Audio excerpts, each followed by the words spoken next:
নমস্কার বন্ধুরা, কেমন আছেন? শান্তার এসেলে আজকে হবে। অনেক দিন পরে এসেছি, শারীরিক অসুবিধার জন্য আসতে পারিনি। শান্তার হেসেলে রান্নাও দেখাতে পারিনি। আজকে আমি করব বিমস আলুর পোস্ত। কারা কারা বিমস আলু পোস্ত ভালোবাসেন জানাবেন আমার কমেন্ট বক্সে। এটা হলো বিমস, কেটে নিয়েছি, একটু জলে ভাপিয়ে নেব বিমসটা। আর আলু কেটে নিয়েছি দুটো। পোস্তটা বেটে নেব। কিভাবে করছি পুরোটাই আপনাদের সঙ্গে শেয়ার করব। ভালো লাগলে অবশ্যই জানাবেন। কিভাবে করছি দেখাচ্ছি। বিমসটা গরম জলে নুন দিয়ে একটু সেদ্ধ করে নেব।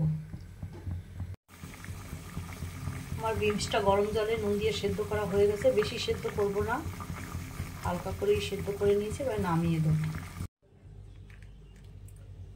কড়াতে সর্ষের তেল দিয়েছি, এবার একটু কালো জিরে দিয়ে দিলাম।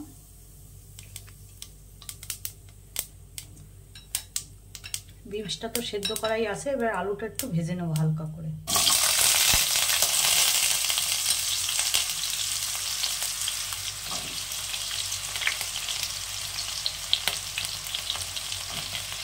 পোস্ত তো সবারই ফেভারিট, অনেকেই ভালোবাসে, আমরাও ভালোবাসি। কিন্তু এটা একদমই নিরামিষ, পেঁয়াজ রসুন চলবে না এটায়। কীভাবে করছি পুরোটাই থাকুন সঙ্গে।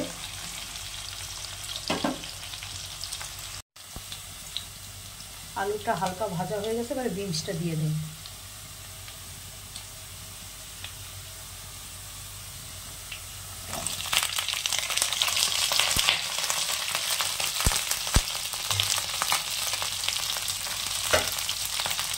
বিমসটাও হালকা একটু ভেজে নেব, যেহেতু সেদ্ধ করা আছে। আর পোস্তটা আমি বেটে নিয়েছি এখানে মিক্সিতে। পোস্ত আর কাঁচা লঙ্কা একসঙ্গে বেটে নিয়েছি। এটা আর আপনাদের দেখাইনি। এখানে 3 চামচ পোস্ত আছে আর 4-5টা কাঁচা লঙ্কা আছে। ঝালটা যার যার মতন, একটু ভাজা ভাজা হবে এটা। এবারে দিয়ে দেবো পরিমাণ মতো নুন,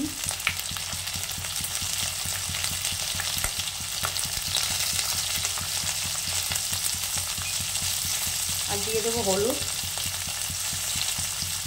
পোস্ততে হলুদ কমই লাগে, বেশি একটা ভালো লাগে না পোস্ততে।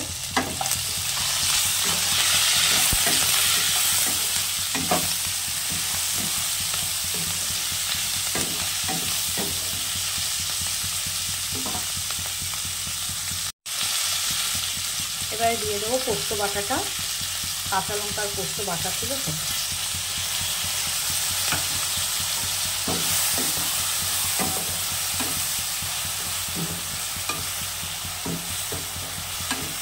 এভাবে করে বিনস, বরবটি সব করে খাবেন, খুব ভালো লাগে।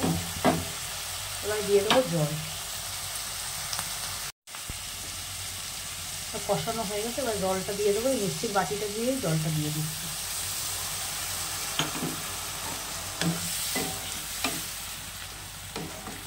আলুটা একটু সেদ্ধ হওয়ার জন্য একটু ঢাকা দিয়ে দেব।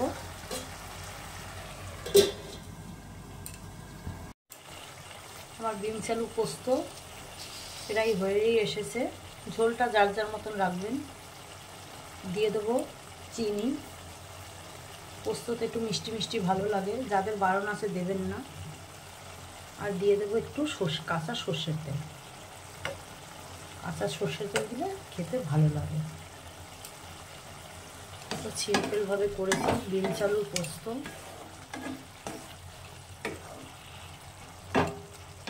আমার বিমস আলু পোস্ত রেডি হয়ে গেছে। এবারে নামিয়ে দেবো। যাদের ভালো লাগবে অবশ্যই জানাবেন।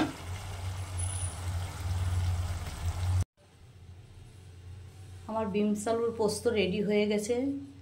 যদি ভালো লাগে অবশ্যই লাইক, শেয়ার, কমেন্ট করবেন। আর যারা আমার চ্যানেলে নতুন, চ্যানেলটা অবশ্যই সাবস্ক্রাইব করবেন। এবারে যারা যারা আমার ভিডিও দেখতেন, এবারে আমার ঘরোয়া সব রান্না দেখবেন। এবার কন্টিনিউ করব।